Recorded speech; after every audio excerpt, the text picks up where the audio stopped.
We all have a story. Your story is not my story, and my story is not yours. However, we can find joy, hope, and emotional healing even through our most painful moments in life. Let's walk and take this journey of healing together, one step at a time, because your story does not define you.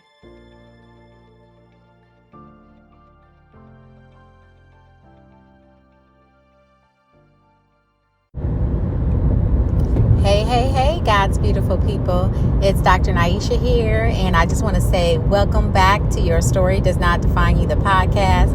Thank you once again for joining me on this platform. I truly appreciate you tapping in with me. If this is your first time joining us on Your Story Does Not Define You, the podcast, I want to say welcome. Like, share, go back and tell your friends all about this podcast so we can get the word out. If you're joining me back again, I want to say thank you for continuing to support and continuing to show up and just be here with me on this platform.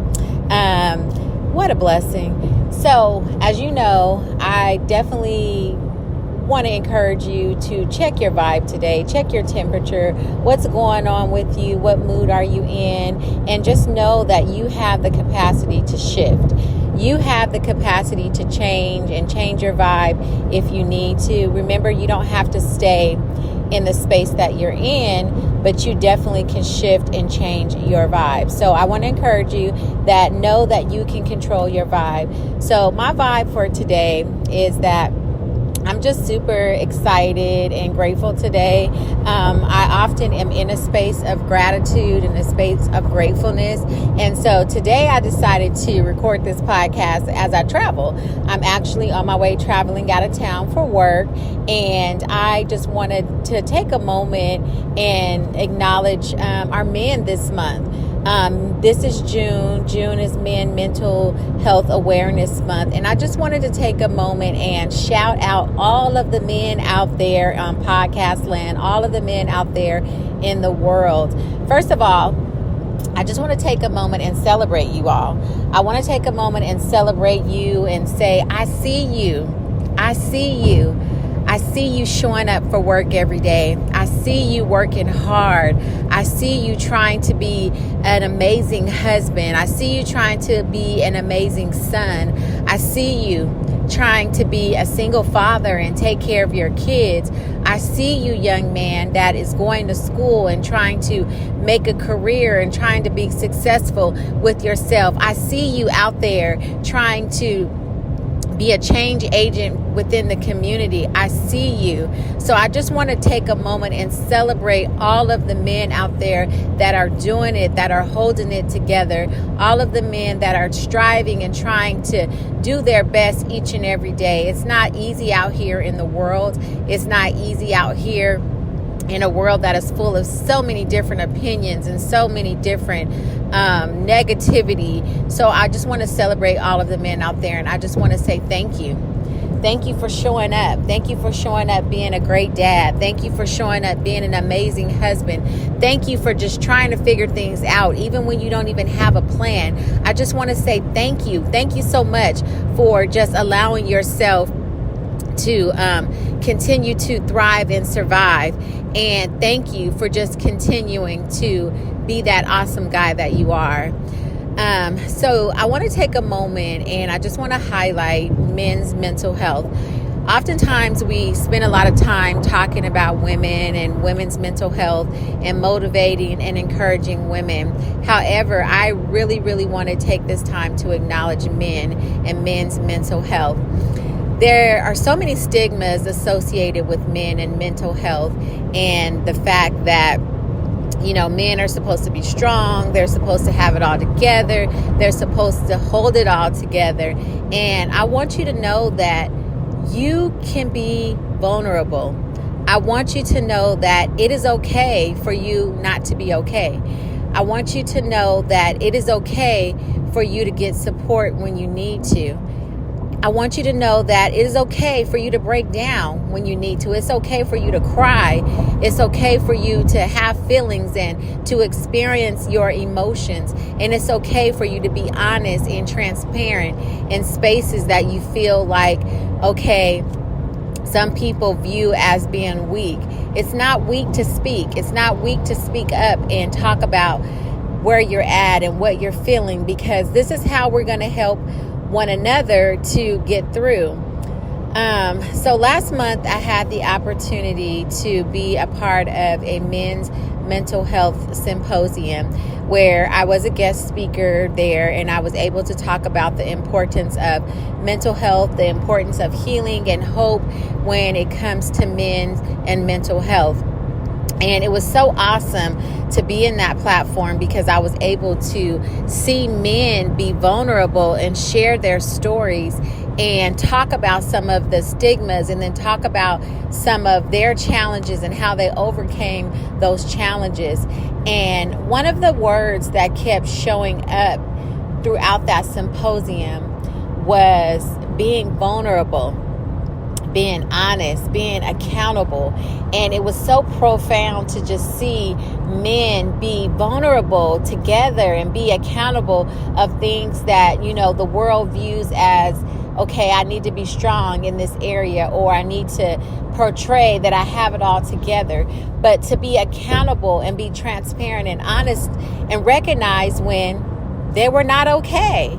And then just talk about how, some of their life choices stemmed from peer pressure and stemmed from cultural norms and stemmed from things that they were taught and that was instilled in them that were not conducive to being vulnerable. And it was so great to see, just men be in this space and share their emotions and have candid conversations about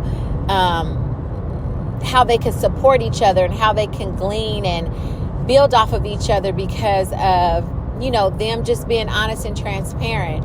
And so I thought it would be so profound today to just have this conversation on this platform, because again, we're talking about real life, y'all. We're talking about real life stories, and we're talking about things that are really going on within our world and within our community and within our cultures. And this is an opportunity for us to be transparent, because remember, regardless of what our stories are and regardless of the things that we've been through in our lives, these things do not define who we are, right? These things do not determine how we are supposed to be. And so additionally, I was having a conversation with one of my clients yesterday, and we were talking about family culture and about family structure. And one of the things that my client brought up was some feelings that they had about their father, and some things where they couldn't really identify if this is trauma or was this just an annoyance or a pet peeve or something that they just didn't like about their father. And so I took a moment with this particular client, and we kind of sat together and we identified some of the cultural norms in regards to men. And so some of the things that we were able to identify was that, okay, the man was supposed to be the one to go out and work and be the provider, but didn't have to really contribute too much to the household. We also determined that the man in this particular culture was supposed to kind of like, portray as being strength and portray as being strong, and also portray that they weren't able to express their feelings or be vulnerable and share emotions. And so then we did the flip side of things, and we kind of had a conversation about, okay, well, what were some particulars that this particular client really had about their father? Was it things that were related to cultural, or was it things that, were other things that were outside of the culture? And so as we begin to have this conversation, we definitely identify that most of the things that the client didn't like about their father was cultural.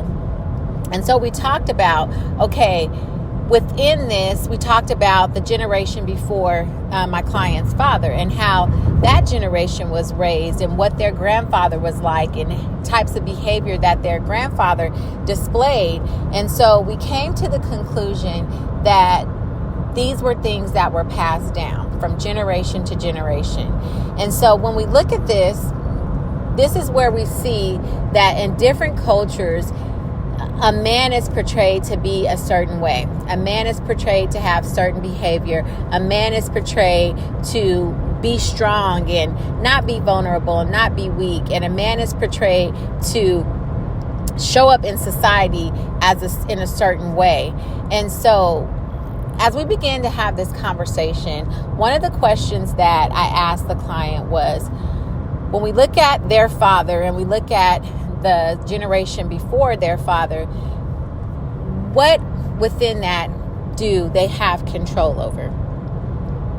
And so the response that I got from the client was there wasn't a lot that they had control over, which just means that they couldn't go back and change the way their father behaved. They couldn't go back and change the way that their father was raised and the things that were instilled into their father, because again, this is generation from generation passed down. So generational cycles, right? And so then I asked the client the question, what can you control? And so one of the things that we determined was that they can control their perspective and they can control what they wanted to pass down to their generation and to their family or their kids. And so as we began to have this conversation, the outlook and the perspective of the client began to change, because where they had an annoyance, I'll say, because that's what they called it, an annoyance about their father, they began to relinquish that annoyance because their understanding broadened a little bit more to see that some of the behaviors that their father was doing was just things that were passed down to him, and ultimately things that he really, just was doing what he was taught. And so when we think about these generational cycles, and we think about these generational patterns, one of the things that we have to remember is that the only way these things can get broken is when we recognize that, okay, this is a behavior that was passed down from generation to generation. And is this something that I want to continue to pass down to generations after me? Or is this something that I can change? Is this a behavior that I can recognize and realize, okay, even though this may have been a cultural norm or cultural expectation, is this something that I have control over, that I don't have to display these same behaviors? And is this a cycle that I could potentially break or shift? And so with that being said, I would like you to recognize that even though some things are cultural and even though some things are passed down from generation to generation and become generational cycles or generational patterns, that we have control to shift and we have control to change things, right? So where the norm might be that men are supposed to have it all together and that men are supposed to be strong and that men are not supposed to be weak, okay, what does strength look like? What really does strength look like? Does strength look like, okay, I have to paint a picture as if I'm okay when I know that I'm really not okay? Does strength look like I know that I'm struggling with depression and it keeps showing up as anger? Is that really strength? Or does strength look like I recognize that I'm not okay, and that if I don't get some help or if I don't reach out to support, that this could potentially turn into something worse than what it is? This could affect my job. This could affect my relationships with my family, with my children, with my spouse. This could affect my behavior, how I interact with people. This could affect just my life as a whole. Does strength look like I know I'm struggling with potentially what could be depression, and I know that I'm angry and I have anger issues, for what reason I'm really not sure. And so does strength look like I want to do something to address this, or does strength look like I'm going to keep painting a picture that I'm okay knowing that I'm unraveling from the inside out? So I want to take a moment and I want you to think about that.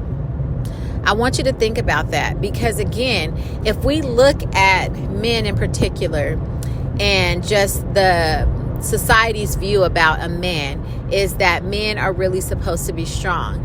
But when we look at the definition of strong and we look at the definition of strength, what really does that look like? So from my perspective, the way that I see strength in a man is someone who can be accountable, someone who can be vulnerable, someone who can provide support, someone who can reach out for support when they need it, someone who can lead by an example. And leading by an example means that you let other men and other young men know that it is okay to be in your feelings. Is it okay to feel your emotions? It's okay to be vulnerable at times. It's okay to be accountable. It's okay to let people see you when you don't feel that you're the strongest, right? Because again, if we continue to teach our young men and we continue to teach boys and we continue to teach them that they have to be strong all the time and that they have to have it all together, then ultimately that's where we're going to see at some point they're going to fall apart, right? So I often talk about trauma, and I often talk about, the effects of trauma and how people are affected by some of the things that have happened to them. Now, when I think about trauma and I think about men in particular, one of the things that I've noticed as a therapist is that men don't oftentimes talk about their traumatic experiences. For one, sometimes they're embarrassed and they're ashamed of some of the things that have happened to them. Sometimes it's a mental and emotional struggle to even be honest with their truths of some of the things that have happened to them. And then to even have to share that out, that's not easy. And so many times we've had conversations where I've talked about how, healing from trauma is painful. Some of the things that we have experienced have been painful. And this is not conducive to just women. This is not conducive to just girls, but this affects everybody. So when we think about trauma, the effects of trauma don't just stop at a woman and they don't just stop at a girl, but they also affect men. Now, statistics do show that men are not as open to talk about some of their traumas because, again, there's so many different factors to take into consideration when it comes to men and dealing with emotional hurt and emotional pain. However, one of the things that I want to encourage you listeners out there today is I want you to encourage you by saying that when it comes to our feelings and emotions, instead of trying to divide how we handle these emotions based on our gender identity and our cultural identity, I want us to just look at things that we experience as just being plain old human beings, right? Because if we take off all of our skin, if we take off all of the different identifications that identify who we are, we are all the same underneath. We all bleed the same. Our organs we have the same type of organs. And basically the point I'm making is that we're just plain old humans, right? Plain old humans having this human experience on earth. And we all have feelings and we all have emotions. And so I want you to take this podcast message today and I want you to share it. Share it with your husband, share it with your son, share it with your village, share it with your friends, because men need to know that it is okay not to be okay. Men need to know that it is okay to be vulnerable. Men need to know it is okay to feel your emotions and be present with those emotions and identify what these emotions are and how they are affecting you. Men need to know that it is okay for them to get support. Men need to know that it is okay to have a breakdown, right? It's okay to experience life situations. It is okay to be hurt by relationships, whether that is intimate relationships, friendships, parent and child relationships. It is okay for you not to have it all together. It is okay for you to feel overwhelmed and have days where you just feel like it's not in me today. I don't have the strength to show up for other people because I can barely show up for myself. It is okay for you to know that every day that you wake up, it is not going to be your best day. It is okay to know that you are not going to have all the answers. It is okay to know that sometimes you are going to fail and that you are going to make mistakes, and that is okay. I just want you to know that your mental health and your emotional health is important. It's just as important as my mental health and my emotional health. It's just as important as your son, as your spouse, as your brother, as your parents. Your mental health is just as important as anybody else, because ultimately at the end of the day, we are all human. We all have feelings. We all have emotions. Life happens to us all, and we all have to make decisions to be in better spaces mentally and emotionally.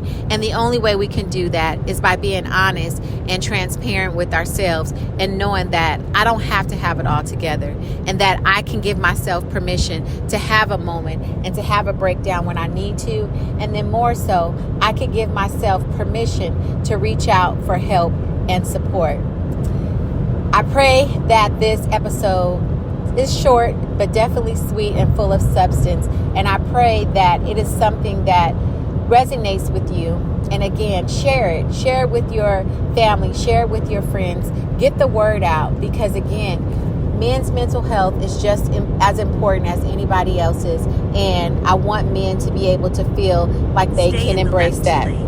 So, Dr. Niesha here.